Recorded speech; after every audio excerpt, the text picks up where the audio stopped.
Hello, everybody. We're here. We're live. Right Hello? as Stream Elements says we're live. Hello? Are Hello. we live? We are. I'm gonna pull it up on my other screen so I can see what people are saying.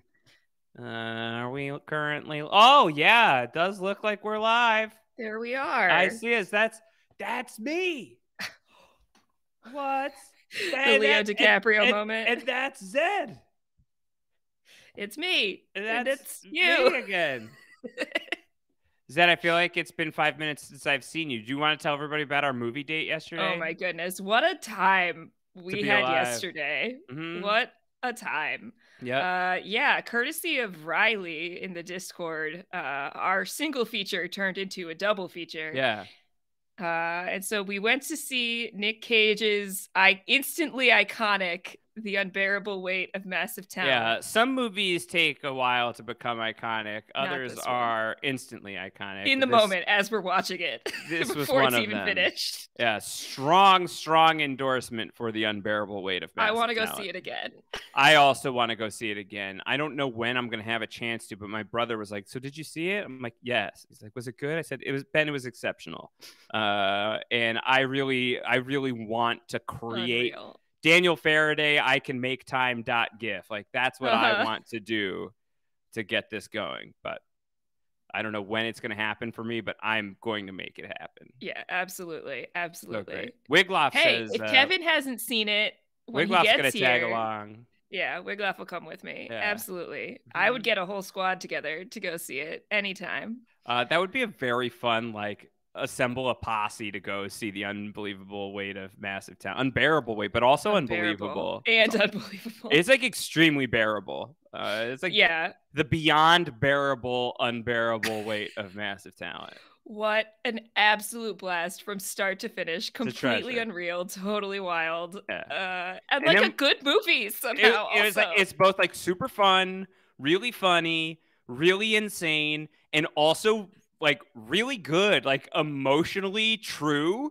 and like Fast pace. fast paced, and like the storytelling, like the structure, like the craftsmanship that went into making the movie is like really tight.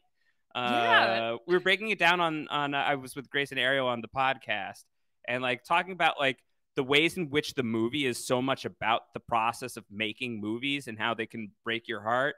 Just unbelievably terrific. Yeah, really, Uh, really brilliant. Highly, highly recommend. So that's what we've got for you up top at the start of this Final yeah, Fantasy podcast. yeah. And then More we followed relevantly that to up. Final Fantasy was the other movie we saw, Yeah. We went and watched The The Northman right Northman. after that. Yeah, That was a brain twist. yeah, yeah. I don't. I need to check that one out again. I think because I don't think that it was the right vibe after the Nicolas Cage as Nicolas Cage movie. Mm-hmm. Um, ooh, Mike is here. Mike is here. I just don't know that it was the best fit. And it's no one's fault, Riley, but it is just an It was a lot. observation. It was a lot of yelling, but not Nick Cage yelling. We No. kept expecting him to show up on the screen at any minute, and it Yeah. didn't happen. Yeah. Yeah. Yeah, wild. Another absolutely wild film that felt much longer to me, Yeah. despite being about the same length as The Unbearable Weight of Massive Talent. I will avenge you, father. I will save you, mother. I will kill you, Fjolnir. Yeah. Spoiler, spoiler, spoiler, Yeah, spoiler, I can't spoiler. say the other Yeah. spoiler part. Uh-huh. There's so much else. So that's a Yeah. quick hit of the Al Brooklyn Zed and half-eaten burger Josh Wigler. Yeah. I'm no longer movie a club. half-eaten burger. I know. The burger has been eaten. It has been consumed in its entirety. And now we get to talk about the rest of Final Fantasy VI. Yes. Last Final Fantasy podcast for a minute, folks, and we're doing it live. So we hope that you enjoyed the show, at least until you finish Chrono Cross, and then we can have our special Chrono Cross episode. Uh-huh. So that'll be in what, 5 years? Someday, yeah. No, It really probably depends on Mike's availability to be in the chat through the entire game. Listen, you could just put on the bumper rails of like invincibility mode and all of that stuff, and it'll take you, hours to get through certain boss fights. But you just like leave the Switch in the dock and like do your life on the meanwhile. Yeah, I mean, even some of the regular fights take eons if you're only attacking and not using your elements. The game is very confusing and it's breaking my heart. I shouldn't have replayed it. Oh. I feel bad. It doesn't feel good. It doesn't feel good to not be enjoying playing Chrono Cross. It feels actively terrible, actually. I still love the vibe. I still love the music. There are still some story twists and turns, and then like themes that I think are great. I really had fun with the first couple hours where the game was just like completely insane to me. And I was like, what is happening? Why have I found a disembodied skull in a jester costume? Man, I don't know. But then they just keep throwing more stuff at you, and I don't know what's happening. I don't know. I don't know about it. I feel like it just doesn't play great. Yeah, if you're not using elements, we'll come back to that at some point. I will not let this game defeat me. No. If I finished Final Fantasy V, I can finish Chrono Cross. Yeah, you've defeated enough games at this point that you'll be good. Like I'm like in a kind of interesting place with it right now, story wise. So I'm grinding through. I think I'll be done in the free time that I do have, where I'm not going to a double feature with you, Zed. I am playing Chrono Cross right now. So I regret nothing about our choices yesterday. I'm trying to think if I agree. I think I agree, but yeah. I do think that maybe I wouldn't have double featured with the Northman. I'm glad that we did because we got the pickle fries from the Alma Draft House. I have not stopped thinking about fried pickles for the last like 24 hours. If you've got a draft house and your draft house is serving fried pickles, let me tell you what. You gotta eat them. Yeah. Mike says, I think you're very close to getting it too. Zed, what, the pickles, Mike? No, getting that was yesterday. The element situation. No, I know. I'm being an idiot. I figured out a decent amount of it. I just don't like it. It's so many things to have to keep track of. I don't like it either. Is it colors and numbers and is the bullseye the thing that you're aiming for? Is like the small circle what you're aiming for, and then the second circle, and then is it pushing out? Or the only thing I know about the field effect is that if you make them all the same color, then the elements of that color are more powerful. Sure. I guess. I don't know. Whatever. Yeah. It's neither here nor there. It's very much there for later. Have you where are you up to in the game right now? I have a question. Good question. I went back to the present time, or back to Homeworld. It's like, Homeworld. There's home in another, which I always want to say is home and away. I have reassembled Skelly. That was the majority of my last fun. stream. Yep. How you do that?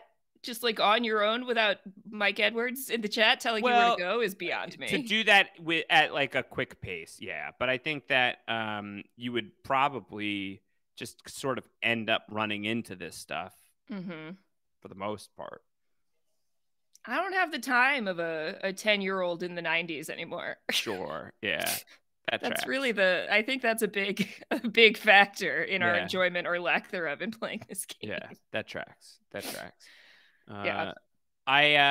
Have you met Glenn? Oh yeah. Yeah. Do you have Glenn or no? I don't remember. Mike will know if I have Glenn. I've absolutely renamed Glenn Frog. Yes, 100%. Gotta. Yeah, had to. And also, like, there is like a choice that you have to make, branching paths and all that. And one branch gets you Glenn and one branch doesn't. And knowing that I was not going to replay this game after this time, even after like a new game plus or anything. And even though the path that gets you to Glenn, Zed, you're not going to get Glenn. I'm not getting Glenn. Yeah, because the path to get Glenn doesn't really make sense for you to do on a story level. You're like choosing so like kid got sick or whatever, right? Yeah. Yeah, you have to choose like, I'm not going to help. Basically. Like, what the heck? The most interesting person you have so far, you're going to not save them? Yeah. Well, Kid is spicy. I had to keep Kid. Kid is spicy, of course, but that way you don't get Glenn. So I wanted to get Glenn so I could name him Frog.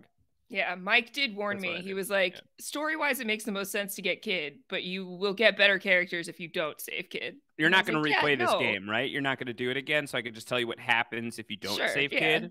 Here on our Final Fantasy VI podcast. Well, we're not podcasting yet. We should soon.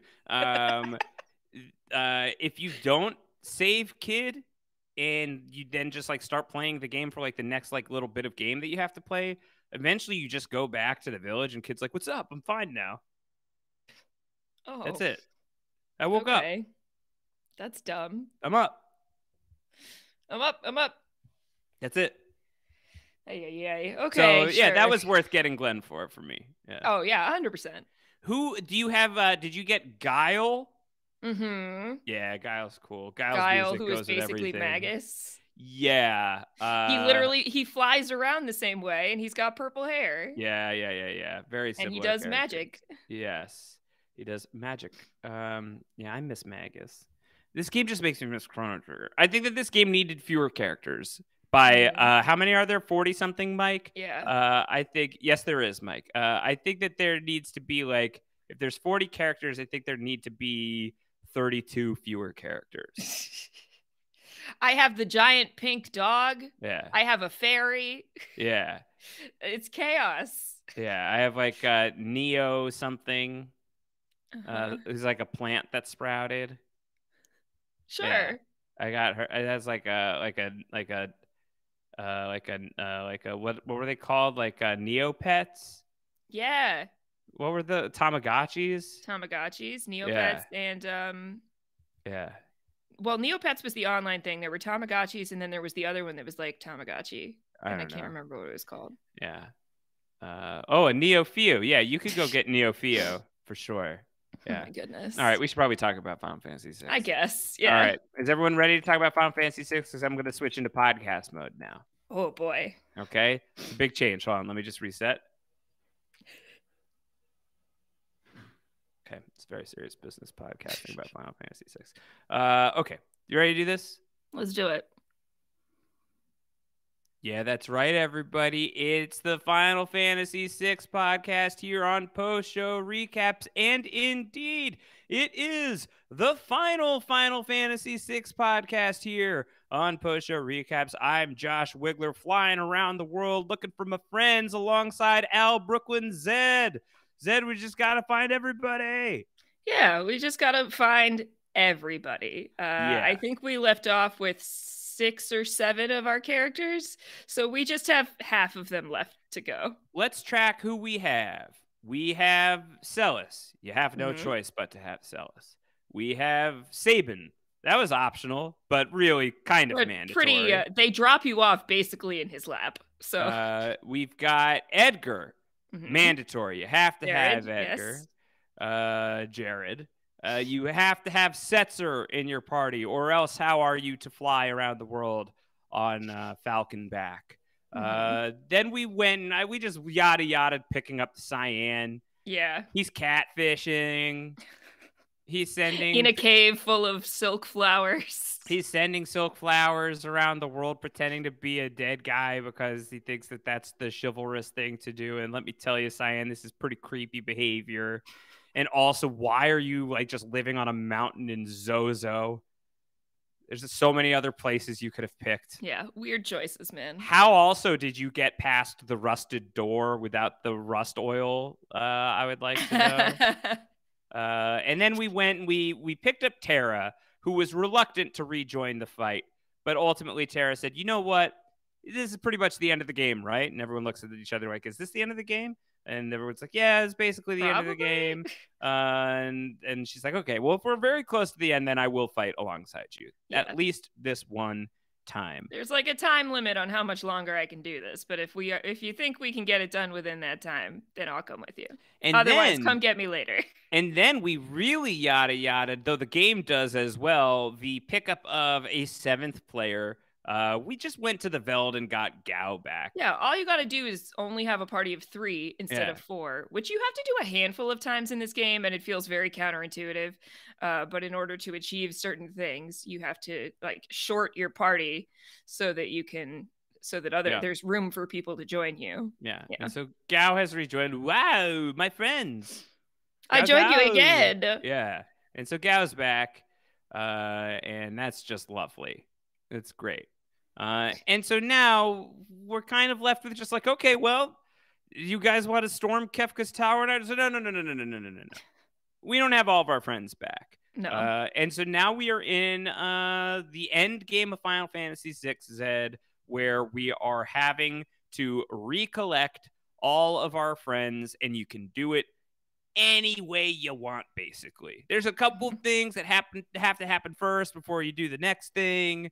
But by and large, how you want to do this is really left to you, and all the other additional bells and whistles are left to you. We talked about this last time, that some people find this exhilarating. Some people find this a little bit frustrating. For me, on my most recent playthrough, I loved this stuff.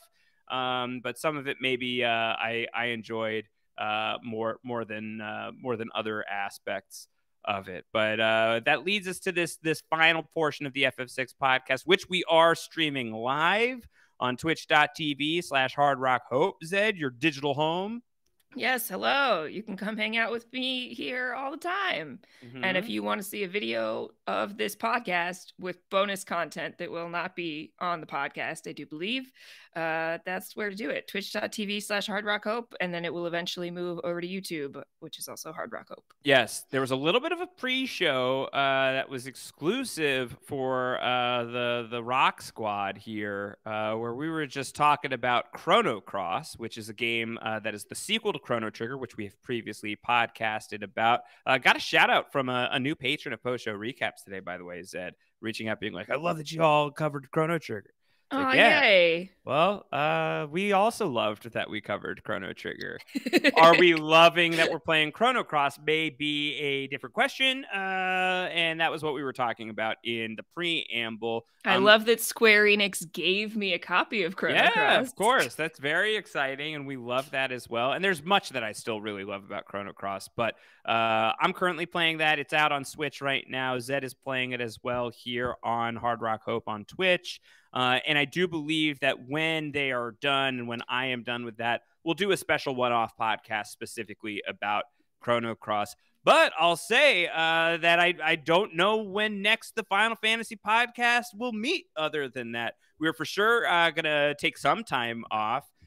We definitely want to hit Final Fantasy IX, Zed. This journey is not complete as far as I'm concerned until FF9 has happened. And maybe we sidebarred a tiny bit offline about a fun Final Fantasy thing that could be popping up in the feed at some point in time. But as far as guaranteed Final Fantasy feed podcasting goes, this is going to be it for a minute when we've been like going at it very hard for like a year now. Yeah. We started this journey in January of 2021. And here we are. Over a year. Yeah. On the brink of May 2022.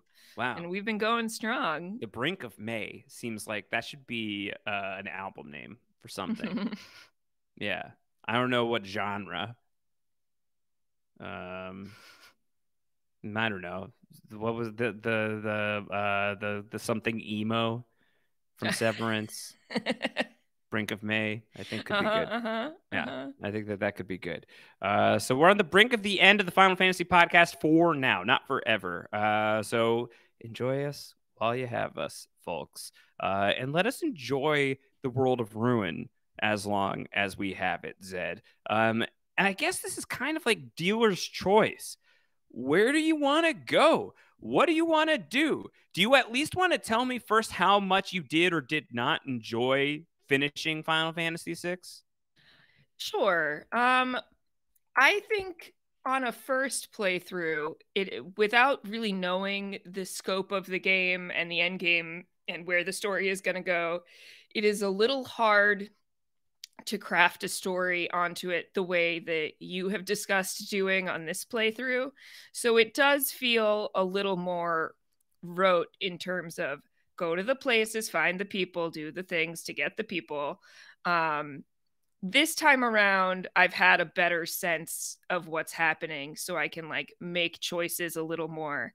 It is always kind of fun to put those pieces together and like have someone go, oh, well, here is your clue to your next location.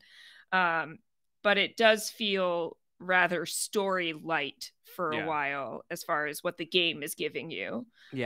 For a good period of time. I mean, they're wrapping up individual stories. And so like that's the story to thread together. And so for me, the threading of that story together involved going and collecting all of my friends, watching my friends resolve their issues, and then making them as strong as humanly possible. As Sabin, the bodybuilder, chaperoned all of them to the dinosaur forest, where they proceeded to get viciously torn apart initially by Tyrannosaurus Rexes and especially Brachiosauruses, and then proceeded to get so ripped, so jacked, so physically strong, and so adept at all of the important magics of the game that literally everybody that I had, except for the 2 people I didn't use, were unstoppable, utterly unstoppable. And that was my whole thing. And at a certain point, Sabin wasn't even needed. I kept rotating people in, rotating people out, 3 in, 3 out, and Sabin would always stay. Because like,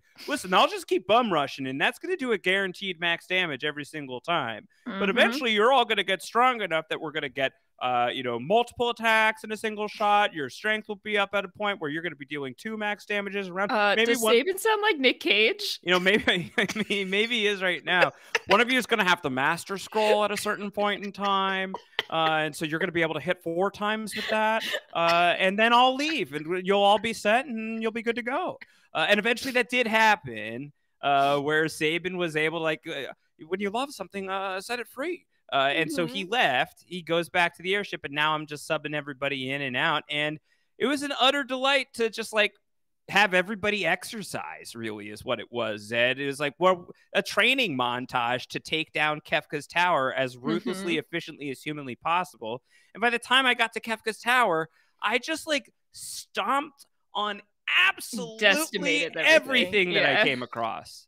Nothing could stop me. Every single person in my party had Ultima. Every single person in my party had Flare. Every single person in my party had, I think it's Holy. Every single person in my party had all of the cure spells, full life, everything that you could possibly need. And I had all of the great relics, and enough that I could even spread them out. I didn't have to keep stripping everybody naked and tossing around the armor and the relics from party to party, even though maybe I did that a little bit on some people. Even Gao. Wow, wait, I get to learn Ultima? Yeah, Gao, you do too. Sure. You're coming with us to Kefka's tower.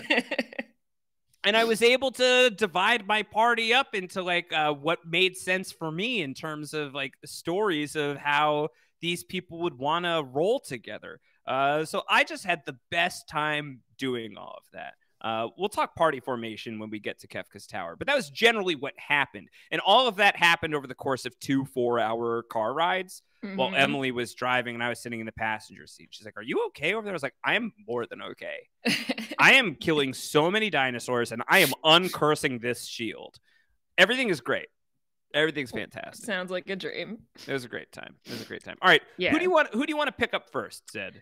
I mean, I want to get Mog, absolutely. Like, sure. No question. As soon as I can have him back, I must have him back. He is the king. And I did name him King Mog on my current playthrough. Incredible. Do you have to, is there enough characters for King Mog? Like, you have, like, enough, like, character spaces? Oh, that's an upgrade. You can have 12 spaces, and King Mog, even with a space, is that's only change. That's a change from Once Upon a Time. So you're going to the Caves of Narsh then. Mm-hmm. And as you're going through, you find up in the Moogle Cave. And if we want to, like, headcanon in the cases where we don't know what people have been up to for the year since the world ended and the year that we met them, gosh, Zed, it sure looks like Mog has just been facing a wall for a year. Just standing in the corner thinking about what he did. Yeah. Like, what's going on?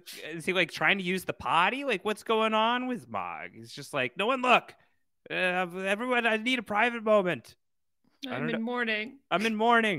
Can't you see there's no more Moogles? There are no more Moogles. Shiva, and this time I do mean Shiva, not Shiva. Yeah. And so Mog then, like, finally turns around. It's like, I haven't seen people in years. Oh my God. Yeah, of course I'll come with you, Kupo. My friends. And so Mog has joined. And if you leave the cave without checking the spot that Mog has been standing in, you're missing out on a very important thing. Yeah, like the best thing. A very useful relic, which used to be called the Moogle charm, and now I believe it's called like the Malulu charm. Malulu's charm. Yeah, Malulu's charm. Was Malulu one of the Moogles? I think so, yes. It belonged to my wife.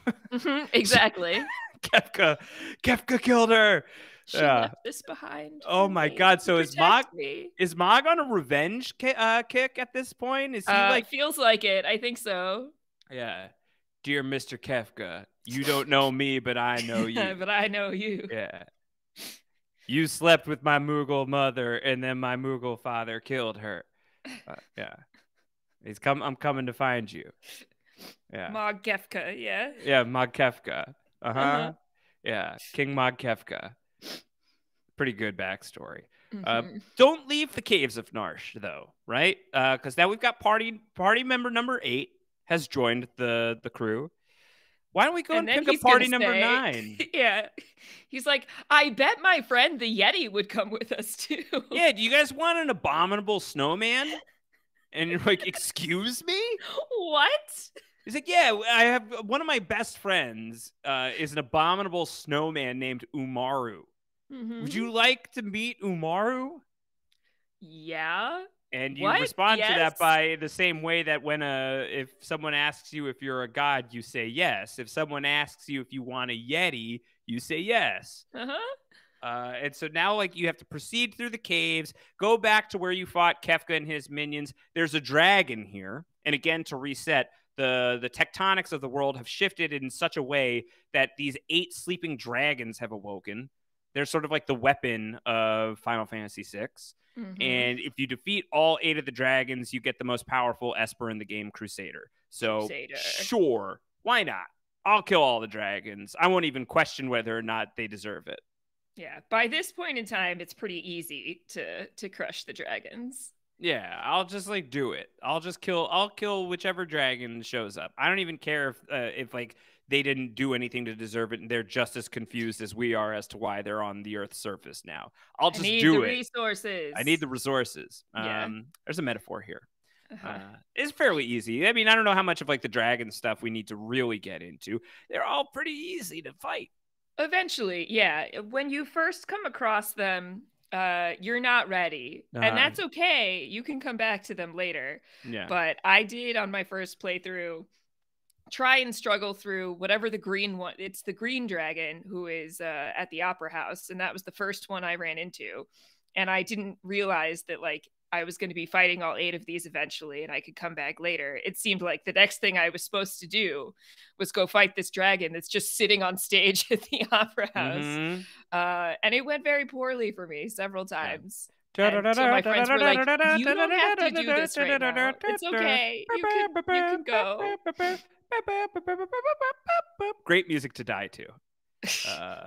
As you're just getting crushed by a dragon. Dr. Amanda was very taken aback when I introduced some background mouth trumpet music on the We Crash podcast yesterday. What are you supposed to do? Not do that? I mean, come on. I was like, no, you can keep talking. Yeah.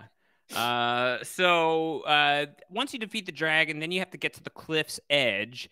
And remember the Esper from earlier in the game that Terra had interfaced with and then re-interfaced with and became like a half Esper. Valley Girl Amanda. Yeah, Valley Girl Amanda, formerly known as Tree Talk. Valley Girl Amanda is like, oh, hey, you all survived the World of Ruin? Cool. Do you want to fight? Actually, do you want to fight me? Do you want to fight me right now? And you're like, I don't know, Valley Girl Amanda. Can't you just join us? She goes, not without a fight.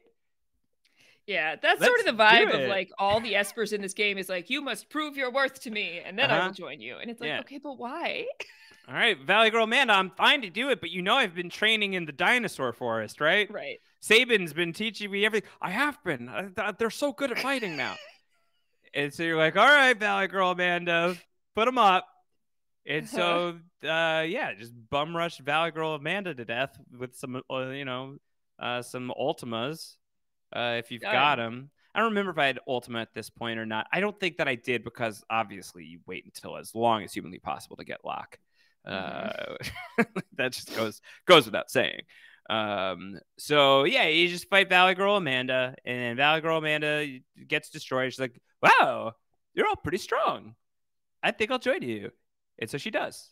And now you've got a new Esper in Valley Girl Amanda, who I think has like this cool ability to what's her boost? What kind of boost do you get from Valley Girl Amanda? Is it like an HP boost, or is it just that you learn all of the like the elemental agas? I think maybe it's just the elemental agas that you get from Valley Girl Amanda. Anyway, now there's an opening in the cliff, and you could just do some cliff diving. You can jump if you wish. And so if you do, you wind up in the abominable snowman's house. Yeah. And there's just like bones and stuff littered throughout. It's his cave. And on my second playthrough, I did notice that in the caves of Narsh, when you're going to get Mog the first time, you can see him like peeking his head out of a hole. Like he comes back and forth. And I was like, oh, look, there's Umaro. And everybody's like, yeah, but you can't get him now. I'm like, oh, that's mean. Yeah. Well, you got to wait. You got to wait until the world ends. And so then the world ends, and you've got Mog with you, and you push your way through this Yeti cave. And eventually you go and you find another Esper that's like glinting in the eye of a skull in the middle of a room. And Umaru shows it was, "Hey, that's mine. Don't fight me." I'm like, God, wouldn't you just rather be my friend? Not without a fight.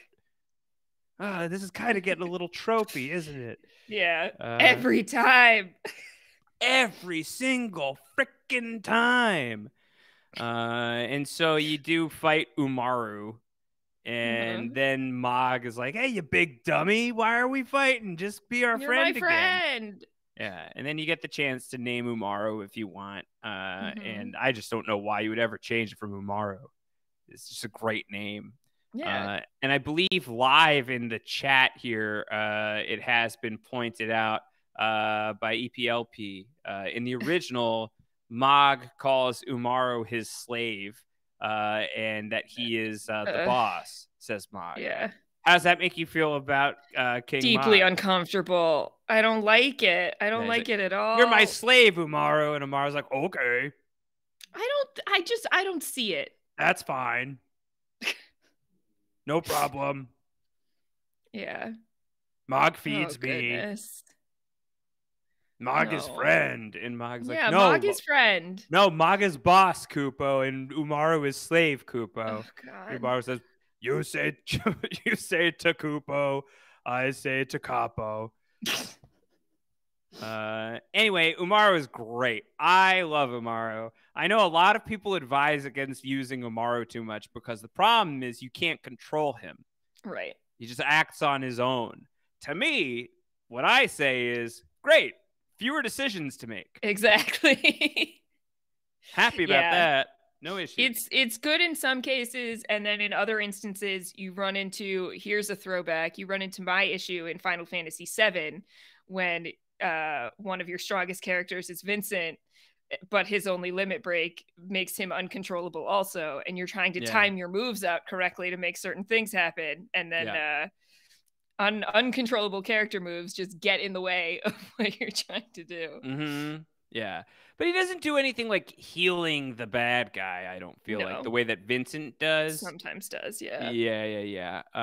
You can't change his equipment either. I think you can give him some relics. I think the relics you can give to Umaru.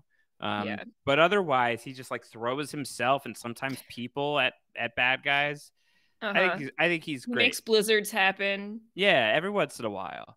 I loved it. I loved playing as Umaru. He is a totally optional character. You could go the entire game and never see Umaru once.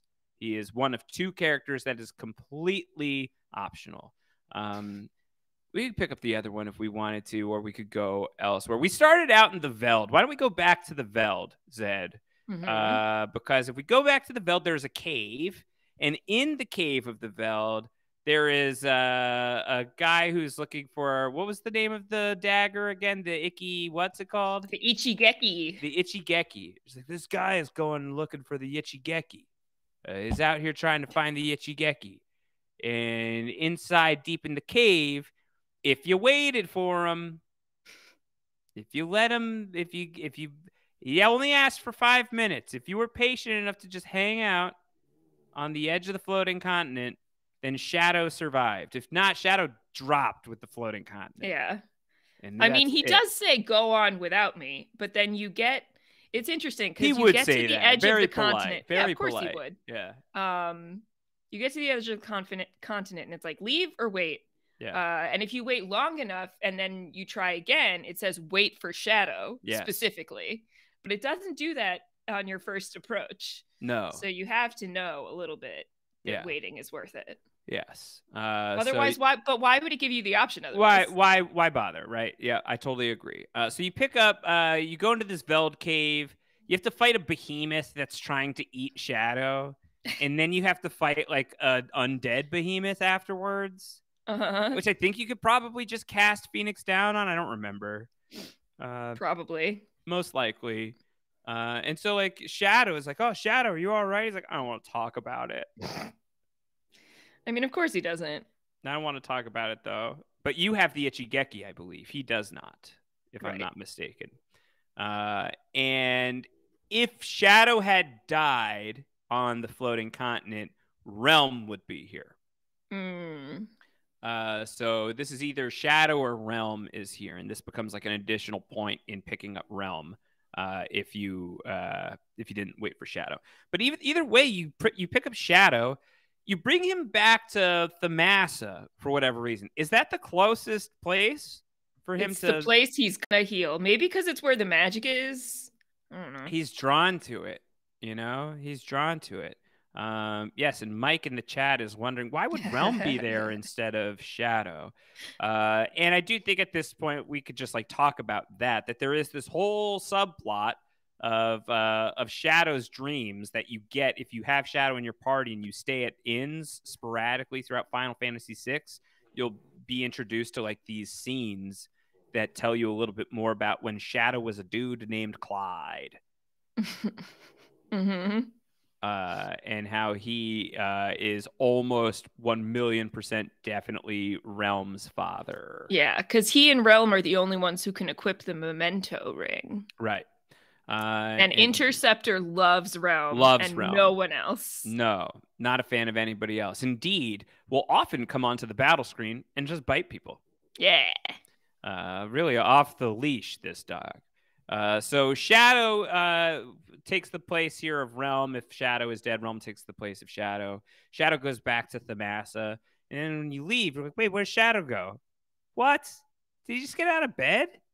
What an idiot. And so then, like, you leave Thamasa, and then let's just say you're flying around, right? Let's just say that you're just going for a little stroll in the airship. And you wind up upon some sort of castle-like structure that, it kind of looks like the Opera House. Let me just check out what's going on here. You're hearing all this music and all this excitement that's going on in here. And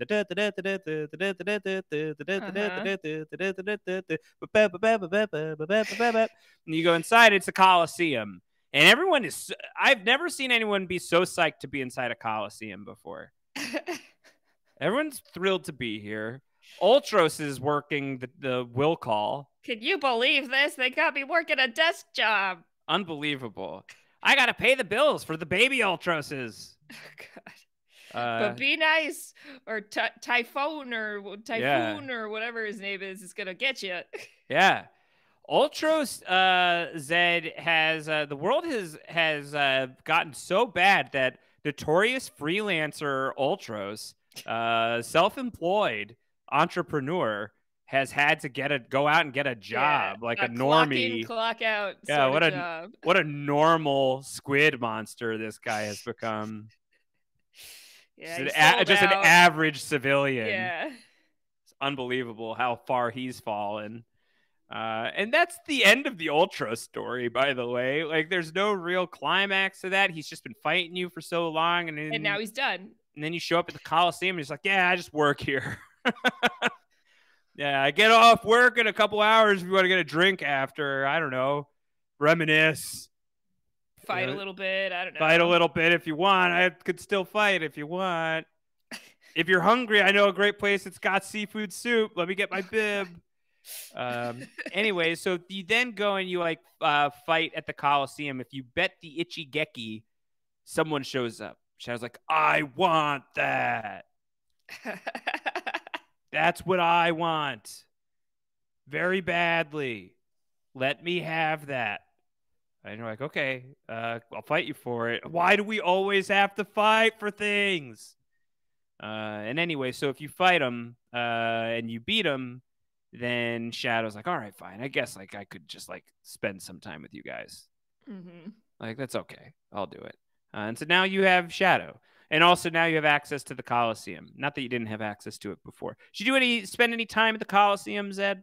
I did not. I have not. I have not completed my second playthrough, so I absolutely will do that because I got to get the Moogle party that I am so jealous of that you had. You want to tell people about your Moogle party? We'll get to the Moogle party, but first we have to pick up a couple of stragglers. Mm-hmm. We have a couple of people that we still have to get, including, how about this? Realm. Let's get Shadow's daughter. So she has spent the last year with Owzer, the famous art collector of Jador. Yeah, the eccentric rich guy. Yes.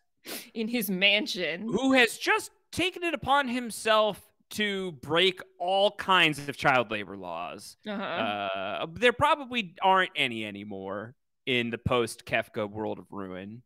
But he has this 10-year-old, I'm sorry, now an 11-year-old artist just painting in his basement.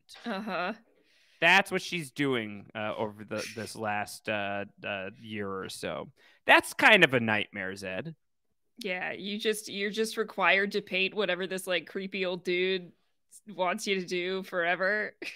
Yeah, and I don't know why the game designers make this very specific choice to make Owzer look like human Jabba the Hutt. Like he literally does. Like, I'm not trying to be mean. Like, that is like literally what he looks like. Like echoes of Norg. Yeah, he's just like in the middle of the room being like, help me, my paintings. It's so uncomfortable. And my child painter seems to be possessed.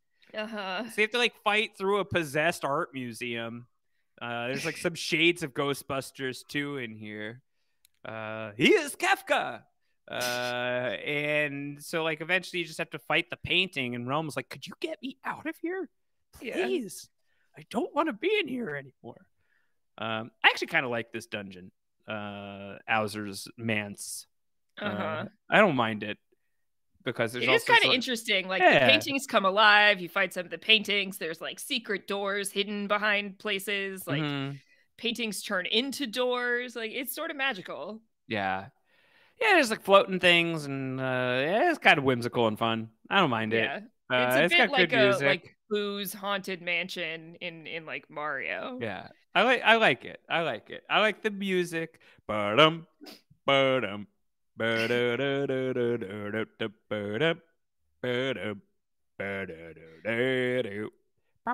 says that boss is tough too with the changing enemy. I'm trying to remember. The boss.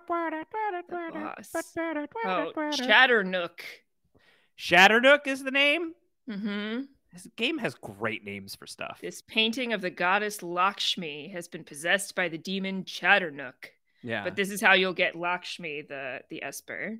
Chatternook sounds like a great name for a social media app. Maybe we should patent that, Zed, as Elon Musk takes over Twitter, and we're going to need a new place to hang out. Listen. The Chatternook. Until they come for Discord. Yeah, we're fine. Once that happens, though, we are not fine.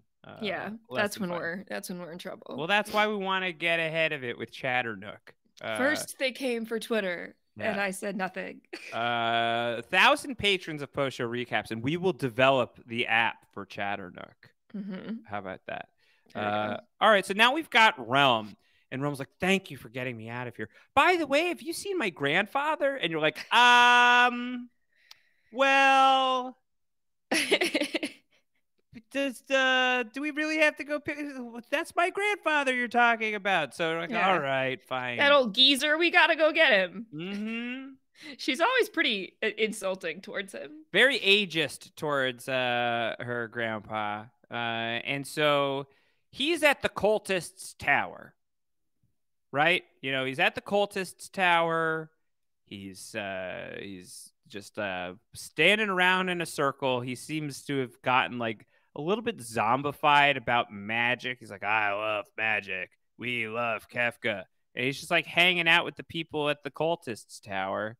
And Realm shows up. She's like, Grandpa, snap out of it, you old turd. And he's like, oh, that's my granddaughter. I'm not a mean cultist anymore. And that's how you get Strago back. That's it. You just needed to grab Realm and show back up at the cultist I was tower. shocked at how easy this was. I was like, oh, I don't even have to fight anybody. I just walk in and talk to him and we're good to go. Okay, Remarkably easy. And like the rest of the Strago and Realm stuff, because they never really, at least not to my experience, do anything like overly satisfying with how Shadow intersects with all of that. You finish out the dreams and he's like, yeah, she's my daughter. All right, fine. But with Strago, there's this cave to the north of Thamasa that has this monster that has been like long haunting Strago for many years that we're just hearing about for the first time. And you have to go and feed it coral. Also, it allegedly injured his friend. And so now he has to go and like save his friend's honor. And so you go to the cave and you feed this treasure chest a bunch of coral. And it turns out the treasure chest is like, what are they called in Dungeons and Dragons? Mimics? Is that what they are? A mimic. It's like that. And the treasure chest is like, actually, I'm a bad guy. And so you fight that thing. And then you go home. And Strago's like, look what I did. I saved the day. And his friend is like, whoopee. And kind of like jumps out of bed like Grandpa Joe. And then Strago's like, whoa, were you fine the whole time? And he's like, no. It was a joke. It was a joke. Okay, well, I'm going to go take a nap, says Strago. And then at night, Realm is like, dude, you almost blew our cover. What are you talking about? Why would you? We're just trying to get him to have his groove back. So Realm and Strago's friend conspired to get Strago in fighting shape to go and fight this monster at the cave when that was absolutely not anything that actually had happened. And I think that that's just unfair, to be honest. Yeah, we're gonna get into some things that are annoying in this game at this point, because this was Ebbett's Rock, but you said cave, and what I thought about was the Phoenix Cave, which is one of my least favorite places in a Final Fantasy game. Yes, which I think we should talk about here really, really soon. In fact, let's begin the process of going to a commercial break. But before we do, I should just tell you that now, at this point in my headcanon, what happened at Ebbett's Rock, Zed, is Strago and Realm didn't make it. Yeah, they didn't make it. Oh. They didn't come back. Strago and Realm, alongside all of the coral, got eaten by the Mimic treasure chest and didn't make it back to the rest of the party. So that's going to be a problem because now we have like 2 spots on the airship to fill. Well, don't worry. We've got new friends to make, and we will resolve what happened in the absence of Strago and Realm on the other side of this commercial break. Stay tuned. All right, Zed. We unfortunately are back and mourning the loss of Strago and Realm. That's the bad news. The good news is, hey, the Moogles aren't all dead. Yay! It turns out that there are other Moogles out there, Zed. I mean, that's the best news. Isn't that pretty good news? Mm-hmm. It turns out that Mog isn't alone and that there is also a Mog 2 and a Mog 3. Isn't that exciting? It is exciting. Maybe Mog can find a new partner. Yeah. R.I.P. Malulu. Yeah, I miss Malulu, but Mog 2 is also pretty cool. So, all right. So Strago and Realm didn't actually die. Instead, what happened is I transformed them into Moogles. And this was my favorite thing that I did during this recent playthrough of Final Fantasy VI, and it's not even close. Because there's Moogle suits, Zed. This is an armor that you can equip. Incredible. I don't know that I knew this, but you get Moogle suits in the game. You get one Moogle suit. And then you get, I think, is it a Chocobo suit? Yes. And the Chocobo suit you can put up for you could put it up at the Coliseum. And if you win against whoever you're fighting in the Coliseum, they give you a Moogle suit. And now you've got 2 Moogle suits. And if you put the Moogle suit on the only 2 characters in the game that can equip them, Strago and Realm, now when they appear on the battlefield, they're Moogles. What a dream. And then the next thing that I did was, I forget what you have to put up in order to get renaming cards, but there's a couple of renaming cards that you can get by putting up items in the Coliseum. And I got 3 of those as well. And I renamed Mog 1, and I renamed Strago and Realm Mog 2 and Mog 3.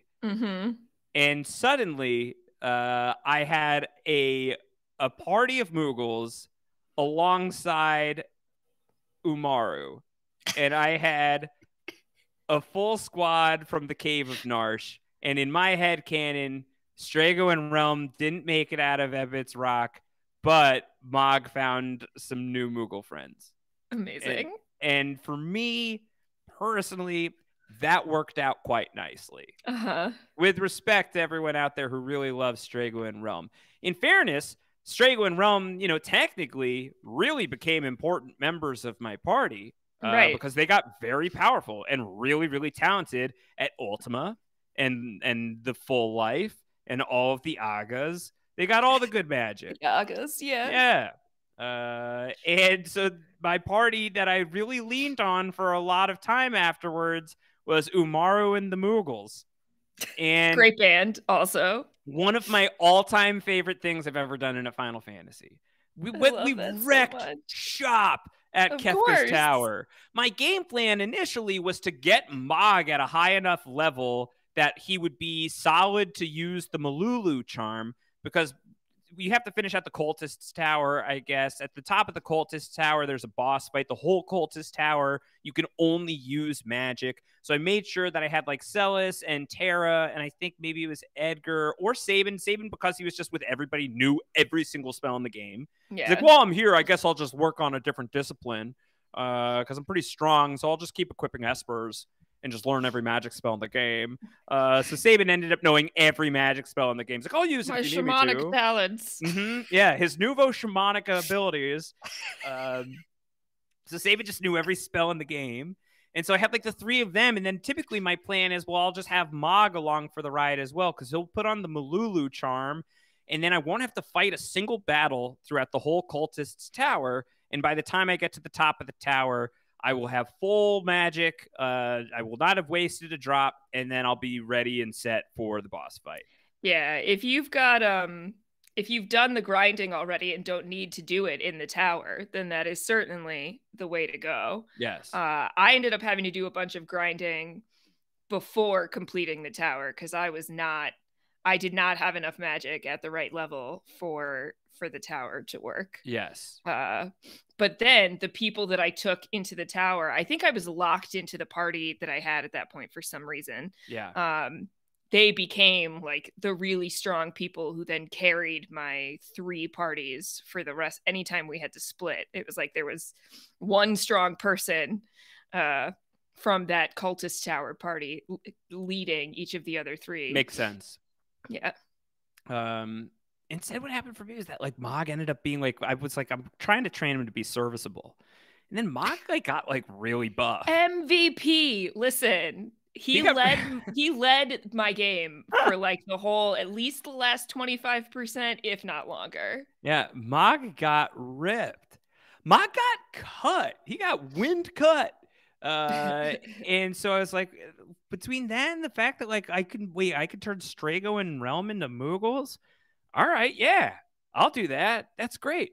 And so now I suddenly had so many Moogles and I loved them dearly. Mm-hmm.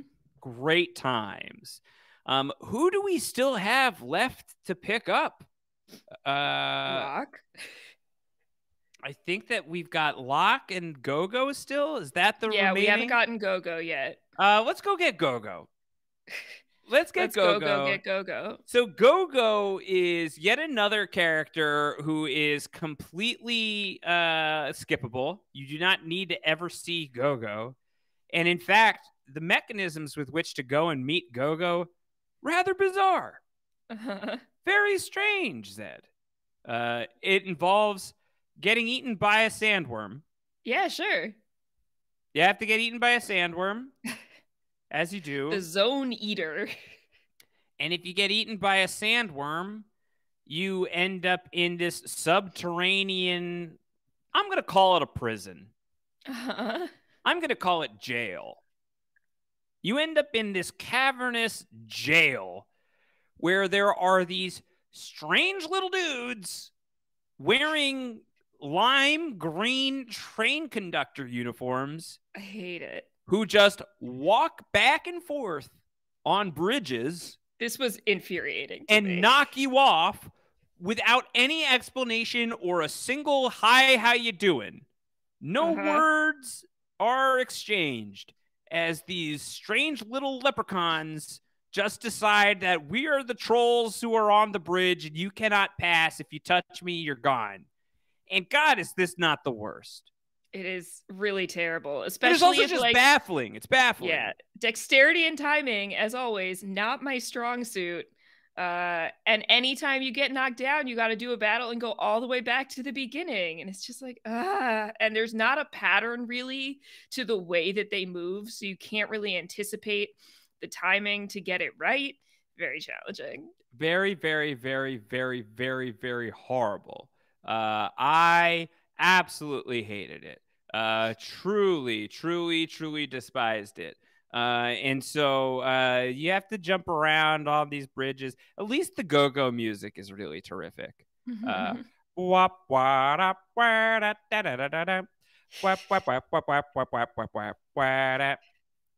does Go-Go live here?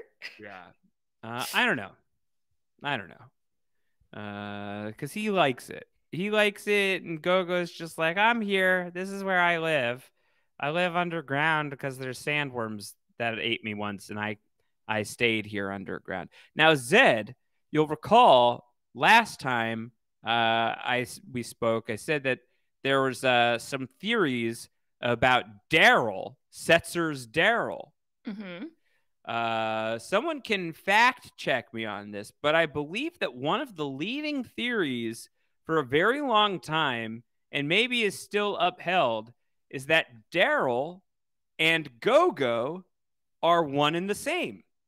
That Daryl got eaten by sandworms at a certain point in time, and somehow in this strange subterranean jail filled with lime green train conductors became an expert mimic and became Go-Go. Wild. Yeah. Do you like that theory? It makes as much sense as anything else might. Yeah. Yeah. So that's great. Go-Go and Daryl being the same person. We love this. And so what I decided to do was to headcanon that. And so what's in Daryl's tomb then? Just the airship? There's no body. There's no body. No body. Nobody's in the tomb. There's no body. And so I decided that Go-Go would be Daryl. Because the game loves to, maybe a man, maybe a woman. Who knows who's under Go-Go's costume? And I decided, well, that's going to be Daryl. Yeah. I mean, Go-Go has big, like, gender queer energy anyway. So, like, that works for me. 100%. And so Daryl as Go-Go, and Setzer being like, Daryl, you're back. And Daryl being like, I'll never leave you again. And then at the end of the game, when everyone's like getting ready to like storm Kefka's tower, and Setzer's like, I gotta go because I'm a man and I gotta fight. And Go-Go's like, don't you dare. You're not as strong as everybody else. Sabin didn't take you to the dinosaur forest to train. Setzer's like, shit, you're right.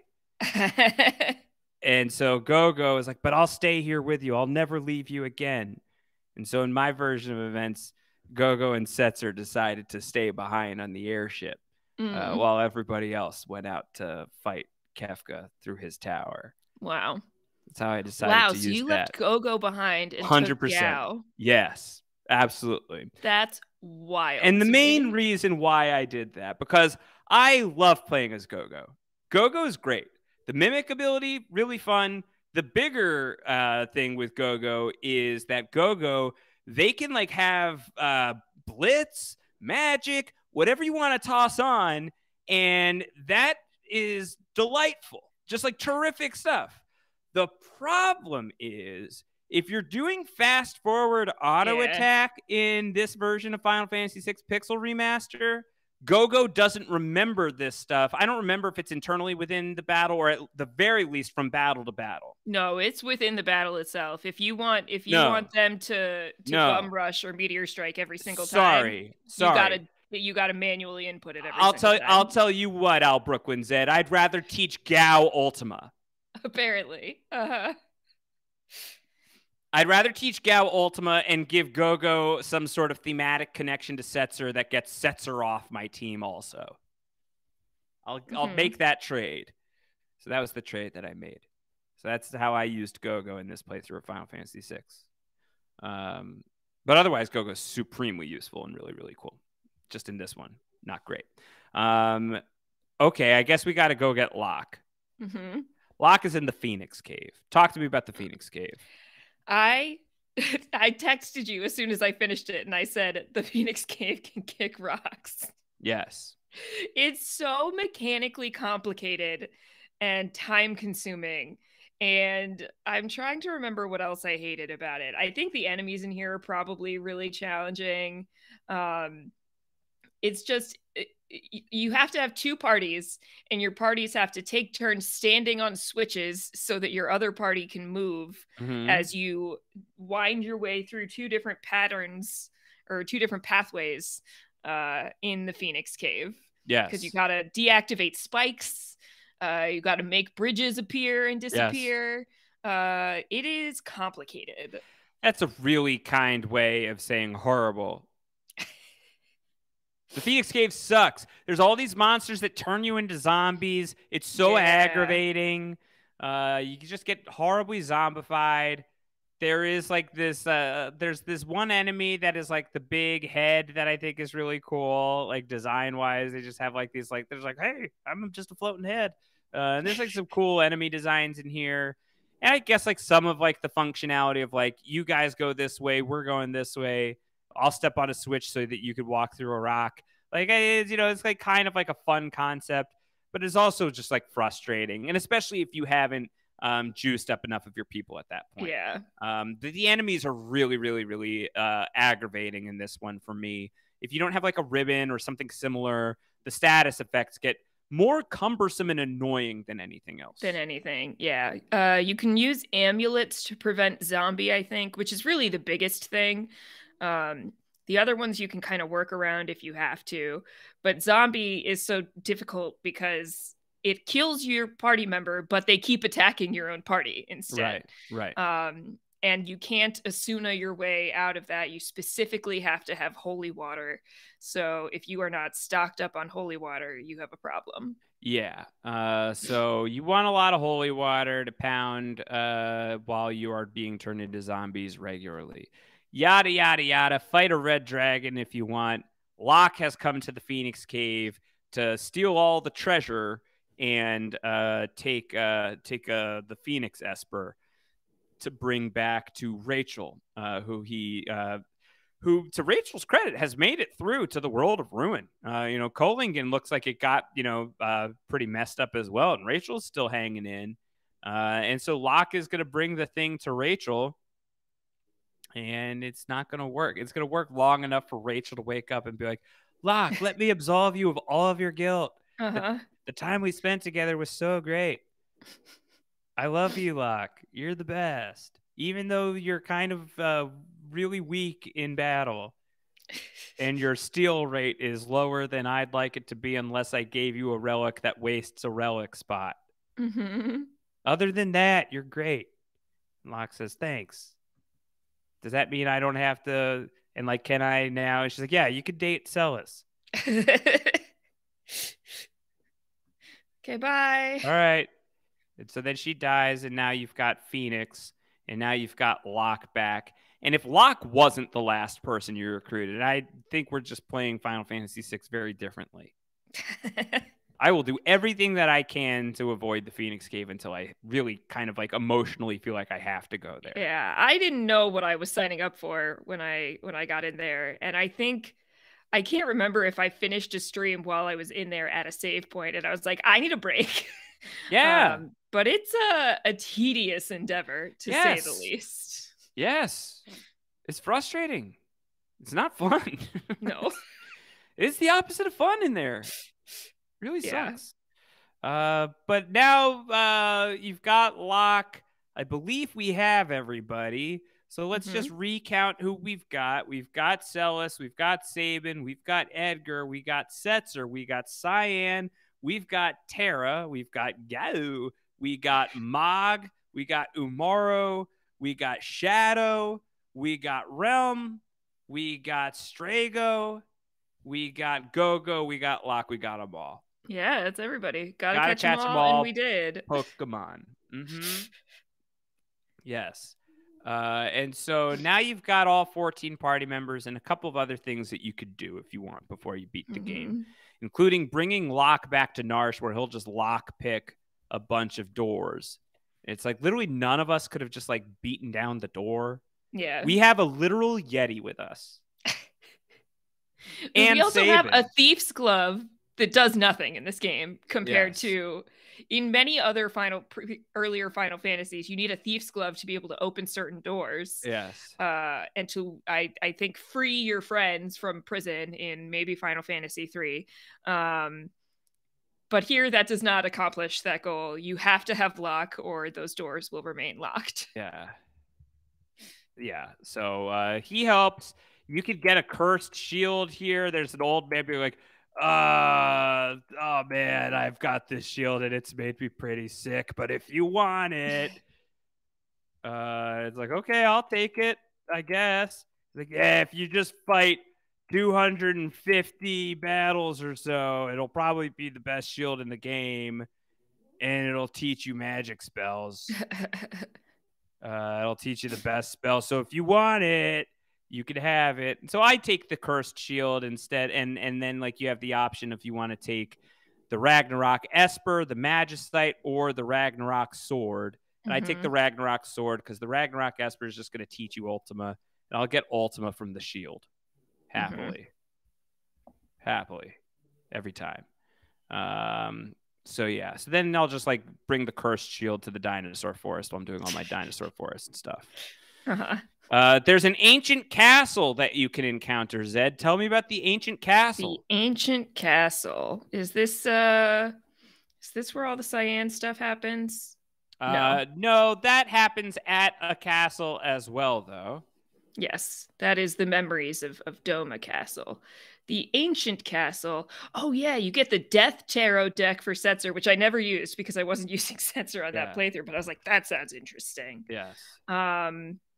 Yeah, you go through this castle and you can get the Odin Magicite here by examining his statue. But you're tempted to reunite him, right, with the queen? Yes. If you do, then you can get the Raiden Esper, I believe. But then you spent no time. Mechanically, I hate this. I really like this whole area. I like that you go through this cave network where you fight Tonberries and stuff. And the music is cool. and you get the Master Scroll here, which allows you to strike 4 times, which is super useful. Yes. But you also have an Odin Esper to get that teaches you like a decent spell. I think it teaches you Flare. Yeah, it's one of the good ones. And also gives you a speed boost. And I don't think anyone else in the game gives you a speed boost. But if you want to get Raiden, the other Esper, which teaches you Quick, the magic spell, and that's a useful magic spell, you just like have to either leave and come back, or you just change Odin into Raiden immediately. I feel like design-wise, Odin teaches that sucks. Meteor. Yeah. Which came in very handy for me at the end of the game. Yeah. Meteor is good. Ultima, I think, is a little bit better. Mm-hmm. Yeah.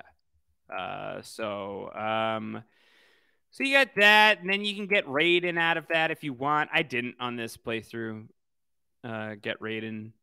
Yeah, I did not either. Yeah. Then what else? Cyan's Dream. Walk me through Cyan's Dream, Zed. Yeah, this is gonna be it's gonna be a long time. Is what I recall. I feel like I was in Cyan's Dream doing Doma Castle for like forever. Yes. And there are lots of fights along the way. I'm trying to find it in the walkthrough just to jog my memory a little bit. Yeah. But I think it's effectively a side questy thing. So you don't have to go do this stuff. Yeah. But I feel like you gotta do the stuff. Yeah. You don't have to do this. You do if you want to complete everything. This was the formation of another squad for me, though. This was the only utility that happened from this was it head cannoned out yet another party for Kefka's Tower. Mm-hmm. And so I reassembled the Sabin scenario squad. I decided that over the course of Sabin's trippy adventure through the world of balance, where he befriended Shadow the mercenary and Cyan the samurai and Gao the feral Veld child, that the 4 of them had this kind of unexpected closeness, this unanticipated bond that grew between the 4 of them, and that the 4 of them became effectively best friends. Mm-hmm. And so I had Shadow and Sabin and Gao accompany Cyan to Doma. And in my mind, I was like, we haven't been back to Doma since, well, you know, we should pay our respects. And Cyan's like, oh, look at this place. It's like exactly like I left it, in a shambles, totally ruined. And just getting really upset about it. I need a nap. I'm so tired. And then everyone takes a nap and everyone gets sucked into Cyan's dreams. And the continued shared experience of fighting their way through a dream phantom train and phantom caves and all of this dream-like nonsense. And the Dream Stooges. Yes, the Dream Stooges. Which is a very annoying fight if you don't know the mechanics of it, which are that you have to kill a certain one of them first. Otherwise, this fight's never going to end. Yeah. And so you fight your way through all of that, and by the end of it, you have to fight this horrible boss fight, where this horrible, like, what is this, like the Soul Stealer or whatever, the Rex Soul. Yeah. Oh my god, there used to be a really easy way to defeat this thing that was like a hack that I don't think you could do anymore. So you have to like fight the thing, but like actually now, but like you have to kill one of your party members in order to do it so that Rexol will show back. God, I hate it so much. Yeah, it's a mess. It's trash. I hate it all. And so with the party that I have there and like Cyan being out on the other side of it, being like, bros, thank you so much for shaking me out of this terrible dream that I had. I could never repay you enough. And Sabin's like, you've already repaid us with the value of friendship. And so Sabin and Cyan and even Shadow is like, you know how much I love money, but I love friendship even more. And Gao says, Gao. And so now the 4 of them are super tight. They were already really close from Sabin's scenario, but now their bond is completely unshakable and unbreakable. And Sabin's scenario squad has been cemented as my next party that I bring to Kefka's tower. Yeah, and Mike points out that in Cyan's dream you get his best Bushido, which you can also get through leveling, but I remember looking that up and you have to get to like level 70 or something. And I'm pretty sure I beat the game with all my characters like in the 50s, so that feels like a long time. Yeah. And yes, the Dream Stooges are mechanically the same as the Magus sisters or the Magus sisters. But FF6 loves a pop culture reference. Sure does. Sure does. Yeah. So when you're out of Cyan's dream, I think really the only other major thing that comes to mind for me that there still is to do, there's like there's a bunch of other things, honestly. I mean, like there's Death Gaze, or Doom Gaze, who's flying around all over the world map. I forgot about by accident on my first playthrough because I didn't run into it at any point as I was doing all the other things. And I was like, okay, time to keep going. And we finished. And I was like, oh, yeah, I forgot about that. I flew around the world map for like 20 minutes and didn't encounter him. The encounter rate is extremely low. I hate it. And I was like, well, I'm powerful enough to wreck him on one shot. So when I find him, I'm going to kill him. And unfortunately, I didn't. So I was like, no. For you. Yeah. So I had to take another swing at him, and then I got him. But God, that was annoying. So there's that. You could like bet some Coliseum stuff if you want. If you got the Ragnarok sword and you want the Illumina sword instead, you can do that. But I did not this time around. Then there's also, you can take Gao to meet his dad. Yes. And I actually love this. Yeah. I really, really do. You get Gao in like a suit. You take him to Jador, so you get him the fanciest suit there is. Everybody's there arguing about. They all went on a collective shopping trip. Like 12 everybody's of them. there. This is sort of like Final Fantasy VI's version of the campfire scene from Chrono Trigger for me. Everybody coming together for the common purpose of getting Gao a suit. Yeah. Like this is like sort of like the extreme makeover Final Fantasy VI edition. And they all want to like dress him in their own image. So they're all arguing about what's the best thing for him to wear to go meet his dad. Yeah. Forget the Fab Five. This is the Fab Final Fantasy VI. Yes. As everybody is going and just like doing the Queer Eye thing for Gao. And it's lovely. And then he goes home and his dad is so mean. Yeah. But Gao sucks. But Gao leaves, and of course I had his best friends, Sabin, Shadow, and Cyan accompanying him to his father's house. And when he goes outside, Sabin's like, you all right, champ? You okay? And Gao says, Gao, I'm happy Dad's alive. And that's it. And he's so happy. What a sweet little boy. Yeah. He's a cute little guy. Let's teach this guy some Ultima. Bring him to the dinosaur forest. Level him up. Have a little dinosaur forest as a treat. Yeah. I did give him a bunch of like imp equipment and then cast imp on him at one point. And he was now just like a little imp soldier doing decent damage as an imp. That was pretty fun. Oh yeah, because you get the there's like an imp trident or something that you can use. Yeah. Yeah, I liked having Gao as an imp. Was pretty fun. I don't know. I think we're basically ready to storm Kefka's tower. I mean, did we kill all the dragons? Most of them, let's say. There's 2 more that you got to kill at Kefka's tower. If there's other side quest stuff that anyone thinks of in the live chat, let us know. But otherwise, I think it's time to go. Yeah. I'll tell you, my party was Umaru and the Moogles. Sabin's Scenario Squad, the best friends unite. And then I think Edgar looks at Celis and Locke, who are clearly a couple, and then looks over at Tara, and then looks at the rest of them. He's like, double date?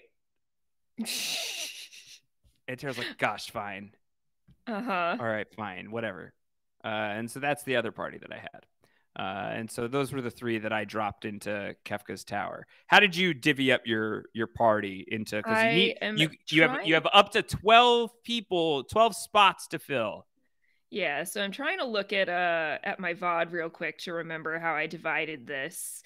I had Strago was basically the captain of one party. I think Celis another, and then Mog the third. because the three of them, and then I don't remember who my fourth person was, but the three of them were all in the cultist tower together. So they were everybody else was just along for the ride while the three of them were putting in all the work. Yes. And there was a lot of moving around of the gold hairpin that cuts the price of magic in half. Yeah. Because that makes a world of difference when you're doing those big, expensive spells. So in this party that I'm looking at now, I had Strago, Edgar, Shadow, and Umaro. Yes. I had, let's see who else I've got here. I had Mog, Sabin, Tara, and who was the last person on that screen?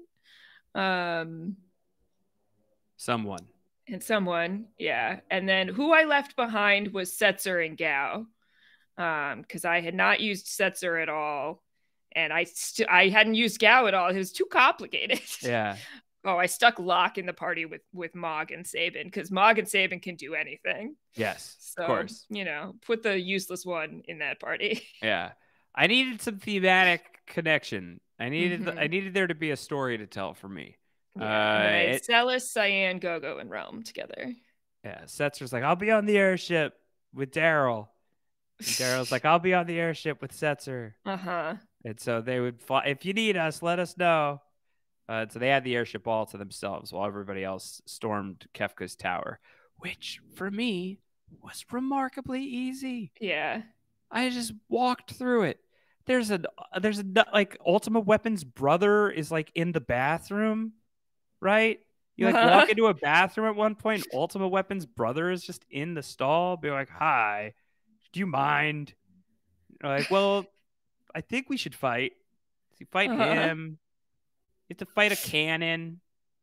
You have to fight some other stuff. You got to fight the Warring Triad. How did the Warring Triad treat you, Zed?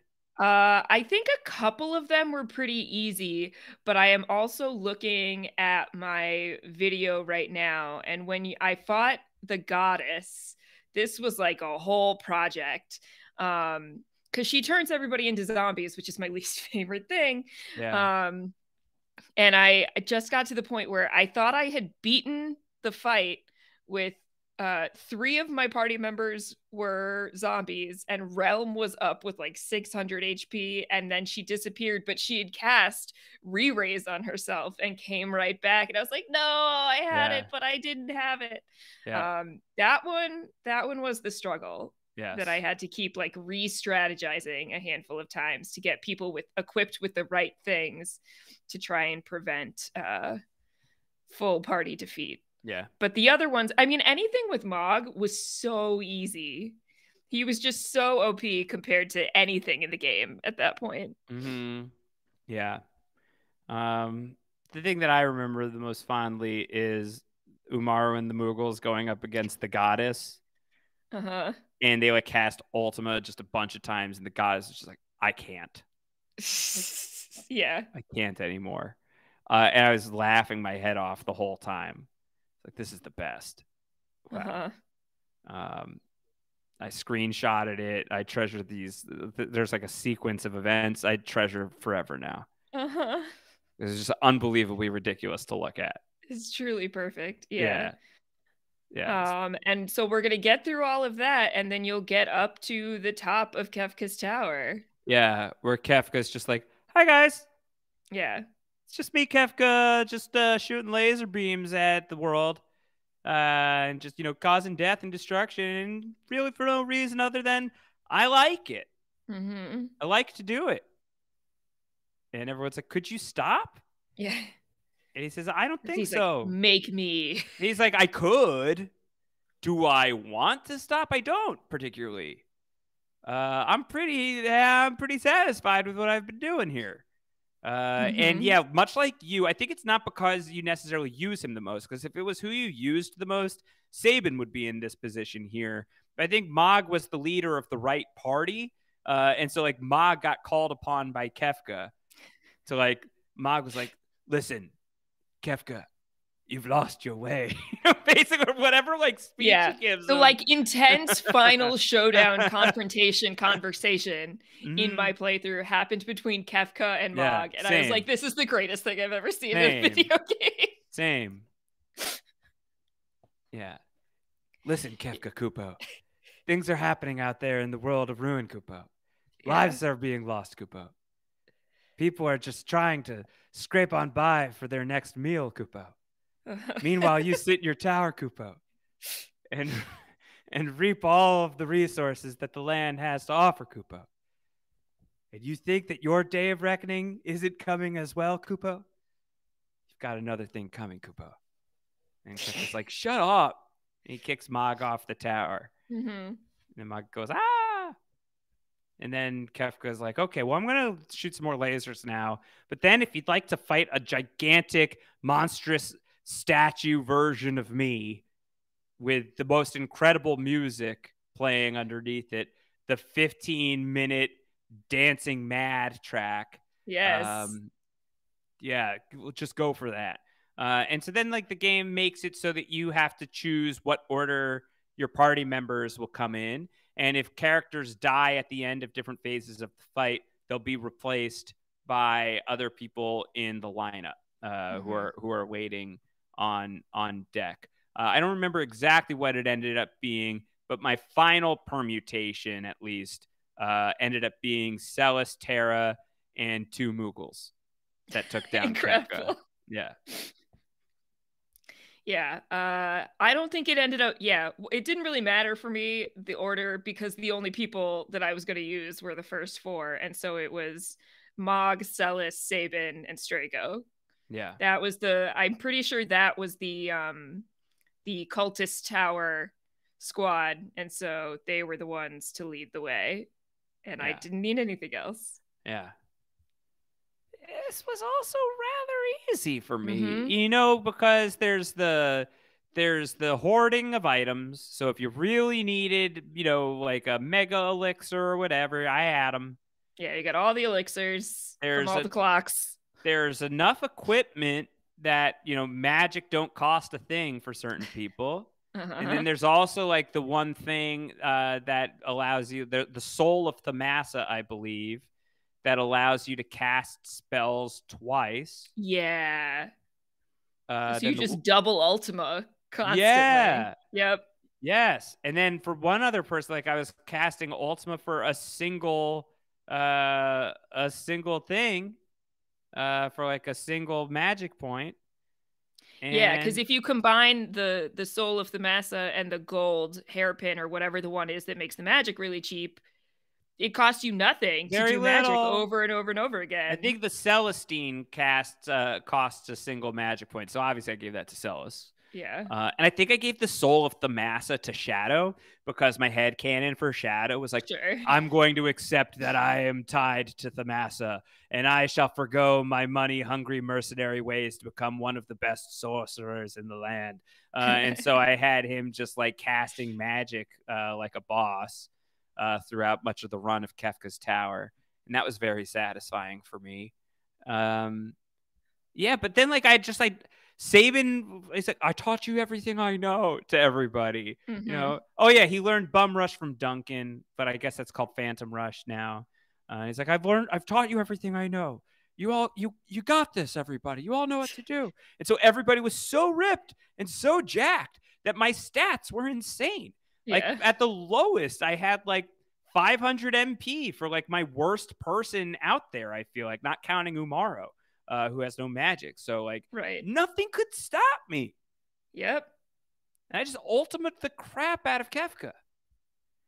Yeah, you've got everything you need. So like, it's not hard all of a sudden. You know what to do. Yeah. And I kept being like, man, I'm staggering my party so that like it'll tell a great story when people die and then other people show up. And that, I think like you inevitably have to lose one person. I think maybe I lost 2. I think like I lost Sabin and one of the other Moogles. And then Terra and Celis showed up. But other than that, like everyone was fine. Yeah. And the final showdown with Kefka is so good. Like the writing of Kefka in this game is excellent. Yes. I love it so much. great villain. Final appearance of Kefka as like a Greek god statue with wings draped in like a little bit of red fabric with like a giant feather in his hair. Yes. Oh, it's so good. It's tremendously great. As he's just he's just laughing too throughout all of it. Like you hear his little really, really great. And Dancing Mad is just a really, really cool tune. The final boss music is great. He's just a totally different vibe than so many of the other villains that you encounter in these kinds of games. He's not really self-serious at all. He just wants to watch the world burn. Yeah. Excellent. Yeah, it's great. Incredible. And for a long-ass time, he does. There's a very strong argument that he is, if not the most effective Final Fantasy villain, that really high up there. Because he spends a full year at the height of his glory. He's destroyed the world, and he gets to relish in that for a full-ass year. Yep. Longer, depending on how long you think that the party collection takes. For me, that was definitely another year. 2 years. It's an adventure. You gotta, you're crossing oceans on a boat, and like that looks fast in the game, but think about how long that actually takes. It's a long time. So, R.I.P. Kefka the God, right? He really did it. He did such a great job destroying the world, and I do feel like he deserves some commending over that. Yeah, MVP points for being good at what he does. Yes, as we like to do. Even if what he's doing is terrible. Yes, correct. So we are huge fans of that. So Kefka dies, and the tower starts to fall apart, and magic is leaving this world, and Terra's like, follow me, I know the way. And then you get to the ending, and the ending is sweet. The ending is just showing you all these different little scenes of all these different characters. It's predominantly featuring Edgar, Celis, and Setzer, because they are the three characters that you absolutely have to have in your party. So it is. I do think that that's unfortunate that so much of the ending energy relies on the three of them. Yeah. No shade towards Celis, certainly. But I do feel like there were probably other people that could have been featured a little bit better, but these were the three that you have to get in order to beat the game. Whose endings stand out to you the most? Good question. Let's see what we have here. I don't, like, off the top of my head, I don't remember the end of the game terribly strongly. Like, the big important part to me is fighting Kefka and defeating Kefka, and then it's just sort of gravy that happens after that in the resolution of the various stories. Tiny little character moments. Celis almost falls to death. Locke saves her. Not again. I won't do it again. There's something with Gogo mimicking Edgar, I think. You get to see them all up on like the deck of the Falcon, and Celis is like making sure Terra is okay. Mog gets forklifted like a stuffed animal. He's like, I'm not a stuffed animal for you to win. That's pretty funny.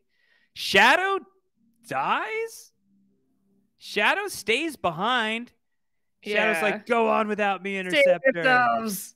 Yeah, it's like, dude, you don't need to like, you can just go. Yeah, classic Final Fantasy. Somebody staying behind who doesn't need to so that you all can get away. Yeah. And so he's fine to just die. And so, I mean, I guess you could say maybe he escapes and goes off on his own. But it does seem like he's deliberately tucking himself into a corner of a tower that's about to explode. So I think Shadow, no matter what, doesn't make it in this game. Yeah. It's the only way that Shadow makes it.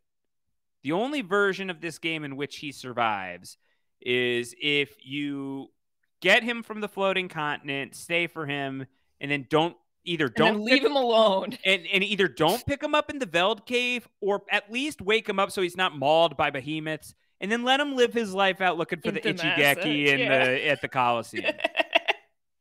That's it. That's Shadow's happy ending, I guess.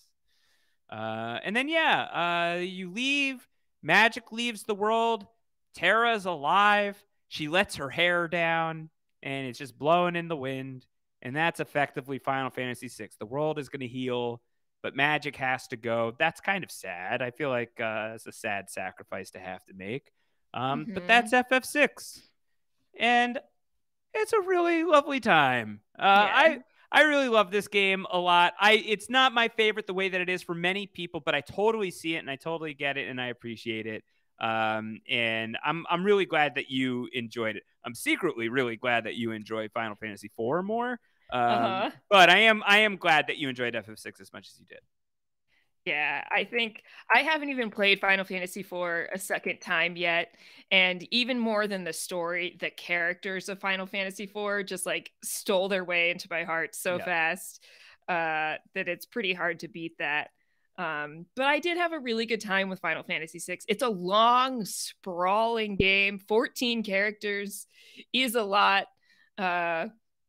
Even when we've been talking about Chrono Cross and it's 40 characters, 14 characters is so many. It's when you're used to having like either you are given a party and that's your party, or you have maybe like 7 people. Doubling that is significant. Yes. Yeah. And I think, inevitably some fall between the cracks of the world that Kefka has shattered with laser beams. But I also think that there are some that just really stand out in this game, whether it's Mog for you or Mog 2 and 3 for me. There's a lot to really, really love. And Terra's just such a great character, and her journey, I think, is really, really good. And Celis, too, I really, really love. Sabin's my guy and always will be. I just love Sabin so much, and especially enjoyed him this time around as, like, everybody's personal trainer. I thought was just like a very fun thing to do with him. And I enjoyed playing FF6 this time more than I have in a very long time. So it was a delight. It was great. Good. Somehow, this is one of the Final Fantasies that hasn't produced a sequel of any kind that I'm aware of. And I am surprised by that. I feel like Final Fantasy VI is like waiting for either a sequel or like, I think like in the success of FF7 Remake, there is a world where like FF6 makes sense as some sort of remake project. The scope might just be way too big with all of those characters. Yeah. It's possible that there may just be way too many people in order to do it. You do have to like really seek out the backstories and side stories if you want them. The game is not going to just hand them to you the way that in Final Fantasy IV, like you don't have a choice who the parties are. You're going to play this. The story doesn't need you to make choices. It's you the best. Correct. So yeah, I think it might be hard to pull off like a full-on remake of FF6. But I would love to see a sequel at some point. I think could be really, really, really cool. Anything else about this one, Zed, before we put Final Fantasy VI to sleep like the magic and restore this thing to balance, as it were? Gosh, I don't think so. This is slightly the end. I mean, literally the end of an era, the end of the SNES era. This is the end of the SNES era. This is the final Super Nintendo. I mean, there is Final Fantasy Mystic Quest, but I'm not replaying that anytime soon. I've only heard that referenced in the most negative of fashion. I actually kind of loved it, but I just haven't played it since I was a kid. I kind of don't want to reapproach that. I'm really happy with my memories of Mystic Quest. But this is the last numerical Final Fantasy from before the PlayStation era and before things really kick up a notch or two with FF7 and beyond. Yeah, I'm so glad that you enjoyed this stuff as much as you did. Yeah, it's been an absolute blast. It's definitely more fun being able to talk through it with you and with the viewers and the listeners. I don't know that I would have persevered through everything that I have played through up to this point without an audience and a squad cheering me on. But it has been such a delight. For sure. All right, so that's the Final Fantasy podcast, at least for a minute. Who knows when we will return? We will certainly return. We have designs of doing, probably it's going to end up being a little bit of a Chrono Cross vent session to a certain extent. Though there are things that I really do love about that game and appreciate about that game that I definitely want to focus on. Who knows when that's going to come? We can't guarantee a date, but that'll be the next one that comes into your feed here. Final Fantasy IX is absolutely on the docket. It's just a matter of when. I don't know if you can tell by looking at your post-show recaps podcast feed, but there's a lot of television right now. And a lot more coming up in the very near future. And we're working really hard to cover as much of it as we possibly can. So the timing is a little bit of an issue. But we'll figure it out. We'll get there. We will not close this book without you playing FF9 for the podcast, Zed. There's just no way. I've been looking forward to that since I finished FF7 over a year ago. So I can't wait for us. It's going to be really fun. And I don't want to do it until I can replay it because I want to replay it. Yeah, absolutely. So that's going to be really, really exciting once we dig into that. If you out there want more post-show recaps, adjacent video game coverage, go to twitch.tv/hardrockhope. Watch Zed play all kinds of video games. Zed, what's going on twitch.tv/hardrockhope these days? Currently on my slimmer schedule. Currently, we're podcasting live on twitch.tv/hardrockhope. At this moment, yes.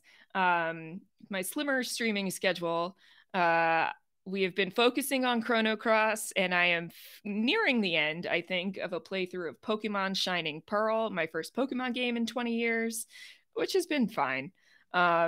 I don't think that's anybody's like top Pokemon game. It was just suggested to me as a good way to reintegrate into the Pokemon world, and it was on Switch, which made it easily available to me. We'll see if other Pokemon happens or not, but I'm looking forward to getting into some new stuff that I haven't played before in the near future. I think Persona 5 is on the docket. I purchased it months ago, so it is available when I have the time to dedicate to it, and I've got a couple other ideas as well. So come hang out with me here on twitch.tv/hardrockhope. Podcast-wise, you also just wrapped We Crashed?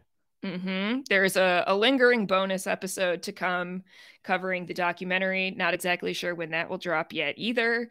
Harry Potter is on hiatus for a couple more weeks while Kevin moves to our neck of the woods. Wow, are you gonna get a little podcast vacation? Maybe. It feels kind of weird, but please let me know what that feels like.